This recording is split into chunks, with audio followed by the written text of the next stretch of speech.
Saudaraku sekalian, jumpa kembali bersama saya Aris Selase di channel Imago Dei. Dalam pembahasan ini, saya harap kita bisa mendapatkan suatu pengertian yang benar, yang alkitabiah secara biblikal, dan kita diberkati oleh Tuhan karena kita menuruti perintah-perintah Tuhan sesuai dengan firman Tuhan. Sebelum saya menyampaikan beberapa hal tentang bolehkah wanita mengembalakan, apapun komentar Anda, saya akan membacanya.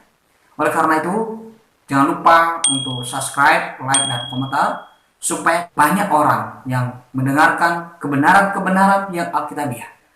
Nah, hari ini saya menyampaikan apakah wanita boleh jadi gembala, apakah wanita boleh jadi pendeta. Nah, pertanyaan ini bukan hanya hari ini saja. Begitu banyak orang bertanya kepada saya, maka lewat kesempatan ini saya menyampaikan kebenaran firman Tuhan. Menurut Alkitab, wanita dilarang untuk mengembalakan atau pendeta, istilah lain adalah pendeta.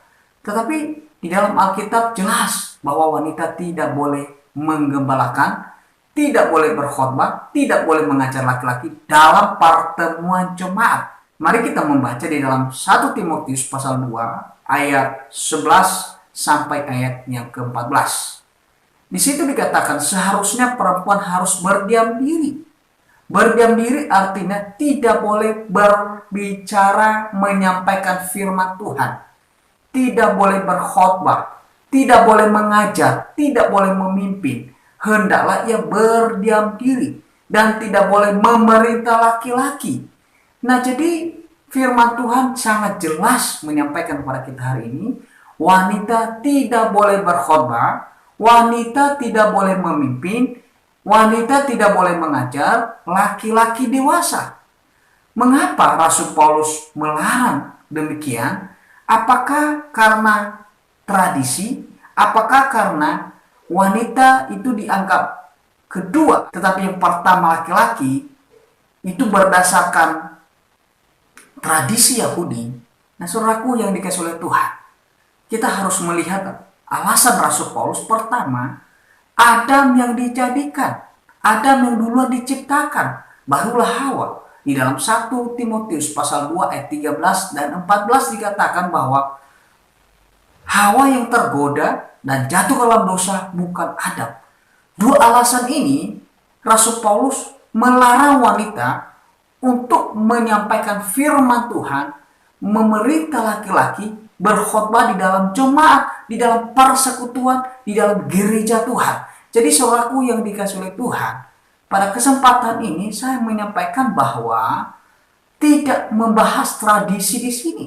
Ini alkitabiah. Kalau kita masukkan tradisi, berarti semua ayat Alkitab harus dibahas secara kebudayaan Yahudi. Nah, kalau bertentangan dengan kebudayaan Yahudi, berarti kita tidak menolak ayat itu. Atau sebaliknya, yang benar adalah Alkitab satu-satunya. Ini fundamental dalam kehidupan kita seorang Kristen. Itu alasan saya yang pertama, mengapa wanita tidak boleh menjadi gembala. Alasan Rasul Paulus mengapa wanita tidak boleh jadi gembala. Tidak boleh mengajar laki-laki dalam pertemuan jemaat.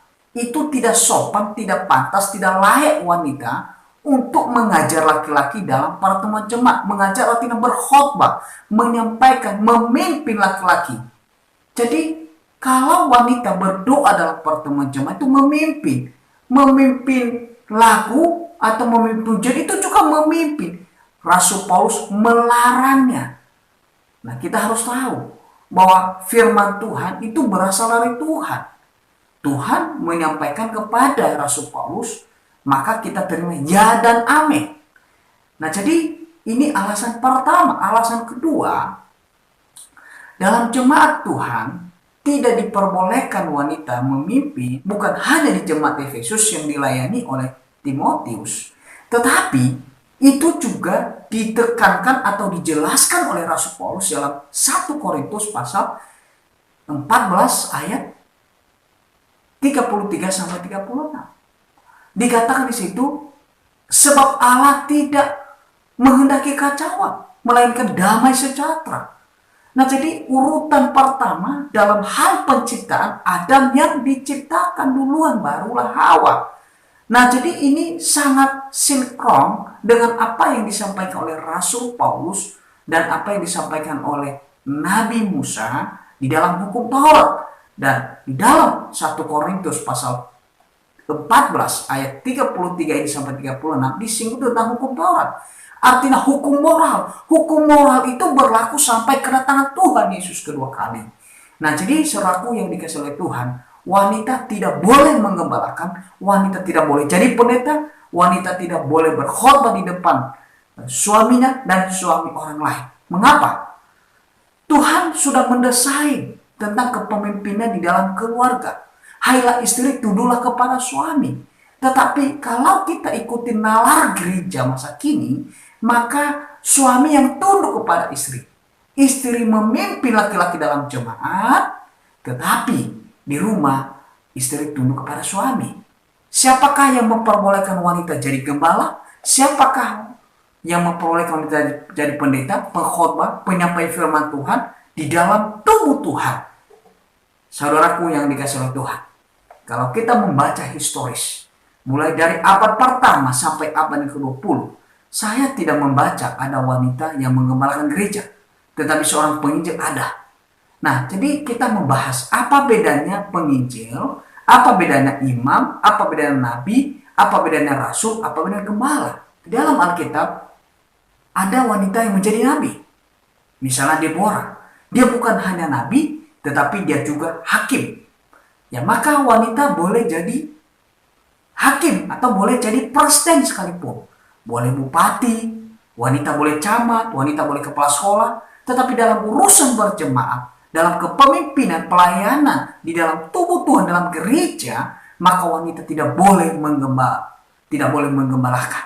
Jadi saudaraku yang dikasihi Tuhan, di dalam Hakim-Hakim pasal 4 ayat 4 dan 5 itu dijelaskan bahwa Deborah lah hakim, dijelaskan oleh Nabiah. Nah, jadi Nabiah itu menyampaikan firman Tuhan, membawa pesan, bukan memimpin di bait Allah, bukan penceramah di bait Allah, bukan pengkhotbah di bait Allah, bukan pengambil keputusan di bait Allah. Nabiah tidak memiliki otoritas di bait Allah, tetapi imam. Nah, di dalam Alkitab tidak ada wanita yang jadi imam, tetapi jadi nabi ada. Nah, di dalam Perjanjian Baru tidak ada wanita yang menjadi rasul, tetapi rasul semuanya adalah laki-laki. Jadi kita sudah paham ini. Dari mulanya Adam yang memimpin perempuan. Kemudian di dalam tubuh Tuhan atau di bait Allah, yaitu imam laki-laki. Dan di dalam Perjanjian Baru, rasul-rasul adalah dari laki-laki, bukan dari perempuan. Kemudian hari ini, di abad 21, wanita boleh menggembalakan. Berarti kebenaran di abad 21 bukan di dalam Alkitab. Saudaraku yang dikasihi oleh Tuhan, bukankah di hadapan Tuhan tidak ada laki-laki, tidak ada perempuan, semua sama, sama di mata Tuhan. Roma pasal 10 ayat 12 misalnya, tidak ada orang Yahudi, tidak ada orang Yunani. Itu berbicara tentang keselamatan. Tuhan menyelamatkan laki-laki, amin. Tuhan menyelamatkan perempuan, amin. Tetapi dalam hal peranan seorang perempuan, Tuhan membedakan dalam tubuh, di dalam jemaatnya. Jadi, saudaraku yang dikasihi oleh Tuhan, supaya tidak terjadi simpang siur kebenaran itu, maka saya tekan, wanita tidak boleh jadi pendeta, wanita tidak boleh berkhotbah di dalam gereja, wanita tidak boleh mengajar laki-laki dalam gereja, wanita tidak boleh memimpin laki-laki dalam gereja, karena itu tidak sopan, itu tidak layak, dan tidak pantas, dan itu melanggar firman Tuhan. Saudaraku yang dikasihi oleh Tuhan, kalau kita melihat mulai dari Kejadian, Keluaran hingga sampai pada Wahyu, kita melihat bermunculan banyak kepemimpinan seorang laki-laki, bukan seorang perempuan. Tetapi kita melihat historis mengatakan dan sejarah mengatakan, saya tidak membaca buku mana bahwa di abad pertama wanita boleh menggembalakan, di abad kedua wanita boleh menggembalakan, di abad ke-19 boleh menggembalakan, kecuali yang sudah keluar dari Alkitab. Nah, jadi saudaraku yang dikasihi oleh Tuhan, sama sekali para pendukung wanita boleh menggembalakan itu mereka hanya melihat dari secara tradisi Yahudi. Seolah-olah orang Yahudi mengucilkan wanita. Sebenarnya bukan, Alkitab yang mengatakan itu. Alkitab yang mengatakan itu. Setara dalam hal keselamatan, saya percaya itu, tetapi bukan dalam segala hal. Ketika terjadi sebuah kelompok yang namanya kelompok feminisme, mereka melawan dan mereka mengatakan bahwa kita sama-sama kuat. Mereka adalah wanita-wanita yang tidak tunduk kepada suami mereka. Mereka tidak tunduk kepada firman Tuhan. Maka mereka menjadikan diri mereka seperti laki-laki. Wanita-wanita Kristen tidak boleh mengikuti hal itu. Tetapi wanita Kristen adalah memuliakan Tuhan. Saudaraku yang dikasihi Tuhan, bukan hanya itu saja. Wanita Kristen memakai baju yang sopan, rambutnya tidak berkepang-kepang. Kemudian tidak memakai mutiara yang mahal, memakai baju yang mahal, memakai emas yang mahal. Tetapi wanita itu harus sederhana. Inilah wanita Kristen yang Alkitabiah. Inilah wanita Kristen yang benar mengasihi Tuhan. Inilah wanita Kristen yang sungguh melakukan firman Tuhan, bukan melawan firman Tuhan, bukan melawan Tuhan lewat para mereka. Mereka akan mengatakan bahwa saya melayani Tuhan. Tidak ada perempuan, tidak ada laki-laki, semua mata di hadapan Tuhan. Saya katakan amin, itu dalam hal keselamatan. Tuhan mengasihi wanita, Tuhan mengasihi laki-laki, Tuhan mengasihi semua orang. Jadi dalam hal keperanan, Tuhan membedakan antara laki dan perempuan. Tuhan Yesus memberkati. Maranatha.